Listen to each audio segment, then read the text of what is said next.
We're here today to talk about a very polarizing topic. A very polarizing topic. One that I hated. I hated this mechanic the most, probably indeed. Number one hated, because I remember back in verse 1. Terrible.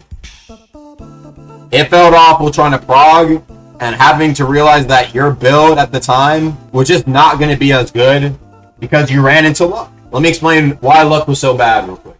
Luck sucks, A, because if you didn't have it, the main point of the game was fucked. On top of that, back then in verse 1, whenever you made a build, RNG was so much more prevalent that whenever you complete a build, since there was no shrines, you couldn't get what you wanted. You had to sacrifice what you wanted and miss out on that shit. That really sucked. And people felt like in order for them to have to progress the build they wanted to play, they had to get luck.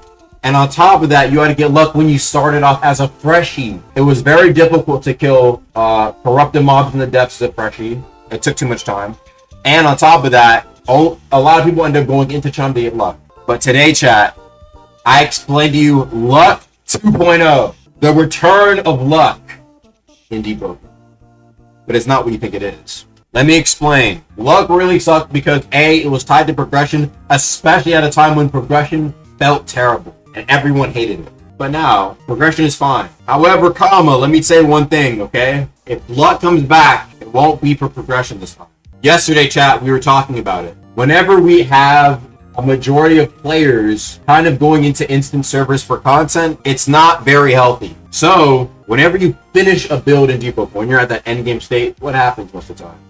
A, you go into Shrine. B, you go farm Deluvian, or farm Maestro or Ferryman, or sometimes do Layer 2.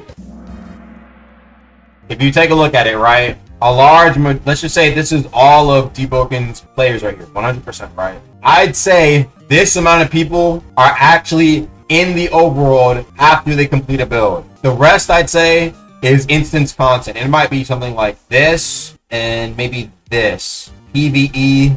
And then red will be PvE instanced. And this one will be PvP instanced. Now this I don't actually have like the true hardcore facts, but it's quite obvious that a lot of people either spend their time fighting in Chime or grinding out instance PvE. There's a lot less people that are actually in the overworld doing overworld stuff. So this is people who farm Primadon and Kaido. This might actually be like this. This is the benefit of the doubt, by the way.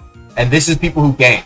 Maybe this one could be moved over a little bit, but overall, this right here is I think the overall percentage of players, while the rest is all in instance content. Instance content percentage. We can agree that a lot of people don't really spend much time in the overworld. So this is my solution. And let me start off by saying this is not the best solution. This is not the best solution. The real solution is really just adding new overworld events that include PvP and PvE. While I do think it would be nice if they dropped brand new content in the overworld every week and in a big update, realistically, it's going to take a while for that. So I offer a shorter term solution that could even carry over onto whenever it could be like a plus, like a passive bonus. Luck, but for overworld. It could be for both, but let me explain. Basically, we're transitioning luck from progression to grinding. From prog, a main staple part of the game, to grinding, the current end game of Deboken. Really, most people only grind for stuff whenever they have maxed out builds. And most people fight in overworld ganks when they're on maxed out builds. And so now, we're kind of bringing that back. Isn't that just knowledge? No, it's not. Knowledge is still for your build. Loot, on the other hand, isn't necessarily tied to your progression, per se. A weapon you're looking for might be, but regardless, a rare weapon is going to be a rare weapon. What I'm trying to say is that instead of that luck being used for progression, which feels like shit, I'd say let it increase the chances of you finding rare shit whenever you do grind in those instant servers. Or they can make it overworld only, and if you have 40% luck, you have much better chances of finding shit in the overworld. They can make it overworld only. More people farm Prima than most instant servers, though. That is not true. People don't farm Prima more than Ferryman. People don't farm Primadon more than Deluvian. Primadon is very bad for relics. Not good for relics. Primadon is outclassed pretty much in every category besides higher keeper drops. That's it. So I think what they need to do is they need to increase the chances of 3 things in particular, right? Here's how I would do it, right? If you kill an overworld boss or get an overworld grip. So that means Maestro doesn't count, Chime doesn't count, Diluvian doesn't count.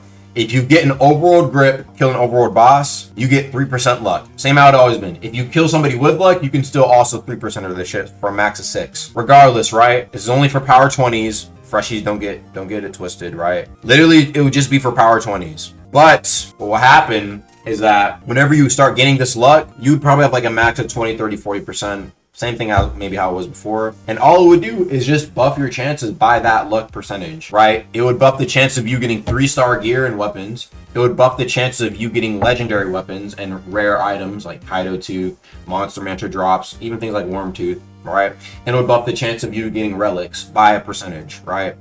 And so all it would really do, right, is let's just say I have a 1% chance of getting an Idol Beyond True from Ferryman every run.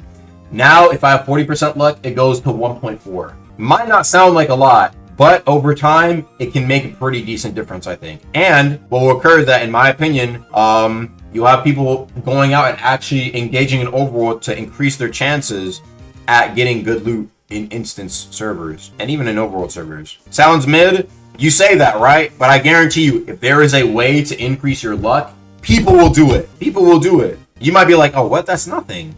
That's nothing, right? But guess what, chat? Think about it like this, okay? Think about it like this.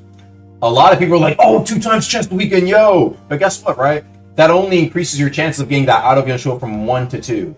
So 1 to 1.4 is still a pretty plenty big buff, in my opinion, right? It's still a buff at getting that rare shit. It still makes a pretty decent difference. There is no pity. 1.4 from 1 is dookie. No, it isn't.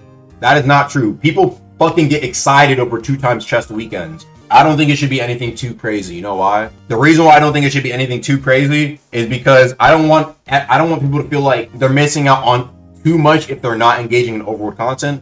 But I wanted to provide enough of an advantage to where, yeah, if you have 2 times chest plus that 40% boost, you're getting nice ass luck. You're getting some good ass drops probably. 40% is still pretty big in my opinion, right? And that's at the max, I think. It's about finding that sweet spot. I don't feel like people feel like it's trash to farm without it. But people who do farm with it should feel the difference. You know what I'm saying? The point of it is to promote Overworld experiences, right? Bro, what's the fucking point of trying to promote Overworld if you can get something like that in fucking Maestro or Diluvian? That would be lame. The point of it is to give Overworld something in the meanwhile until we get proper content. If y'all enjoyed the video, make sure to go click on these other videos, man. And I'll see you guys later. Peace.